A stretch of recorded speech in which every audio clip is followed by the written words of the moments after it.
Luego, lo que quería indicar aquí es sobre todo lo que no está escrito en el libro. El libro verdaderamente está escrito en primera persona del singular. Y eso es un género muy audaz, porque de algún modo, y es muy propio del profesor y del catedrático, protegerse detrás de una pantalla de citas, de autores, de filósofos, de tal modo que al final pues uno trata un objeto, pero raramente trata de eso que le mueve o le conmueve o de eso que cree.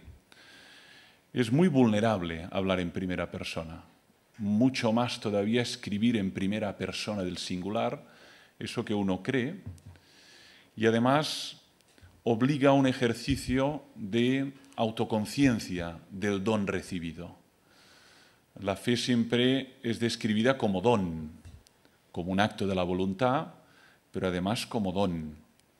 Y lo que corresponde a un cristianismo adulto es tomar conciencia de ese don y luego tratar de expresar a quienes no participan de ese don por qué es inteligible y razonable aceptar ese don y vivir conforme a ese don. Y este tipo de operaciones requieren de un doble movimiento.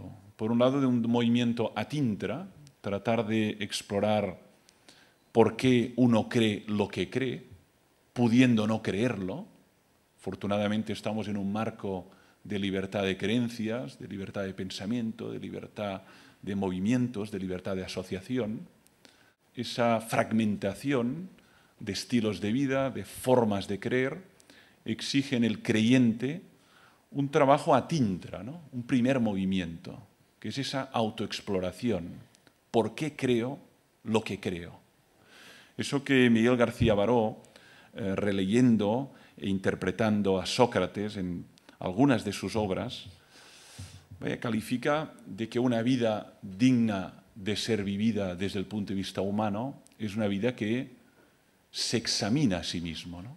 Que juega el difícil reto y la difícil tarea del autoexamen, ¿no? Este es el primer movimiento, que es un movimiento que uno no sabe qué consecuencias va a tener cuando uno autoexplora o autoexamina lo que diríamos el don recibido. Pero luego requiere otro movimiento, que es el movimiento ad extra, que es uno se ve llamado a articular un discurso que el otro, ese que ya no participa de ese don, o quizá nunca ha participado de él, pueda comprender por qué esa opción es razonable. En el fondo es un ejercicio de poder traducir en un lenguaje secular determinadas categorías, conceptos que pertenecen de pleno derecho a la cosmovisión cristiana. Y esa tarea es tremendamente fascinante, pero enormemente difícil. Cómo uno va a traducir términos como resurrección, encarnación, creación, Trinidad, en un contexto donde toda esa terminología ha dejado de ser significativa, o al menos lo ha dejado de ser para un gran número de ciudadanos. Luego hay otro elemento que creo que está en el motor de ese libro, que es la voluntad de responder a las objeciones que muy frecuentemente personas cultas e inteligentes formulan a quienes hemos profesado la fe y la profesamos públicamente. De algún modo, aquí el método en el que me inspiro es ese método que está en la Summa Theologia de Santo Tomás de Aquino, ¿no? La quaestio, ¿no? En Santo Tomás de Aquino, cuando se plantea una cuestión, utrum Deus sit, ¿no? De si Dios existe, pues hay esa primera parte de la quaestio disputata, donde analiza de quienes consideran que hay motivos para afirmar que no existe. El famoso videtur quod, ¿no? Vemos que para algunos, pues simplemente el alma no es inmortal, o Dios no existe, o simplemente pues el ser humano no es un ser racional, ¿no? Hay que atender muy claramente a esas objeciones. Muy frecuentemente, en ocasiones la la prisa para responder a las objeciones, o a veces incluso la desautorización sistemática de las objeciones, lo que acaba generando es un discurso completamente solipsista, endogámico, que se afianza en sí mismo, pero que acaba siendo una subcultura eclesiástica para uso y consumo de convencidos. En cambio, cuando uno atiende a las objeciones, sobre todo cuando provienen de personas inteligentes y cultas, se ve obligado a hospedar esa objeción, por violenta que sea, por difícil que sea, por incómoda que sea, y eso exige en él un trabajo de elaboración de un argumentario para responder a esa objeción. Y ahí es donde encuentra la necesidad de buscar en los clásicos o en las figuras que le han precedido en la historia de las ideas, que también respondieron en su momento a objeciones similares o a veces muy distintas, ¿no? Y por eso el recorrido incluía figuras como a Søren Kierkegaard, verdaderamente, o a Pascal, o a San Agustín, porque de algún modo también ellos hospedaron preguntas inquietantes de figuras coetáneas que, desde la inteligencia y desde la mirada crítica, plantearon observaciones serias a eso de ser cristiano en el mundo. Pero he querido atender con la máxima transparencia las objeciones que, cuanto menos, se formulan muy habitualmente a quien profesa la fe cristiana, ¿no? Algunas recogidas en las observaciones que tan amablemente se me han hecho, ¿no? De si es una opción anacrónica, de si es una opción que, en lugar de liberar al ser humano, le encorseta, le enajena, le aliena, de si es un tipo de opción que es incompatible e imposible de vivir en un contexto postmoderno o postcristiano, que si es una opción que, en lugar de generar un estado de plenitud y felicidad, amarga la fiesta de vivir, esa famosa objeción que recoge en la primera nota de la primera encíclica de Benedicto XVI, Deus Caritas, es precisamente citando a Friedrich Nietzsche, de si el cristianismo ha venido a envenenar el eros de la vida. Por lo tanto, me parece que es fundamental tomarse en serio a quienes objetan, no desde el resentimiento, desde el rencor, no desde la acritud, sino desde un juicio ponderado, como tantas personas, muchas de ellas colegas en la universidad, que con toda naturalidad le preguntan a uno: ¿pero cómo es posible que todavía seas cristiano? No me entra en la cabeza. ¿Cómo es posible? Tanto frente a preguntas de este tipo, uno tiene que desarrollar algún tipo de elaboración razonable de por qué lo que cree, a pesar de que hay siempre el enigma de la opción y la paradoja de la opción, tiene un grado de razonabilidad, aunque naturalmente no lo puede ni meter en una ley de carácter universal, ni menos verificar de un modo empírico o experimental. Y la última cuestión que quería subrayar tiene que ver también con algo que no está expresado nítidamente en el libro, pero que probablemente es una de las fuentes o razones que me indujeron a escribirlo, ¿no?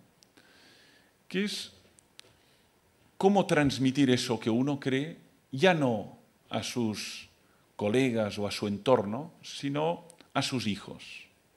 Por eso observo con aprecio esta visión que ha dado Miguel García Baró y también posteriormente Juan de Dios Martín Velasco, de que puede ser un texto útil, decía uno de ambos, en procesos de confirmación, en procesos precisamente en que uno analiza ese don recibido, ese itinerario sacramental en el que ha sido de algún modo pues situado y que antes de confirmarse en esa fe reflexiona de un modo analítico de si esa opción es una opción sensata, razonable, de algún modo si merece la pena proseguir por ese itinerario.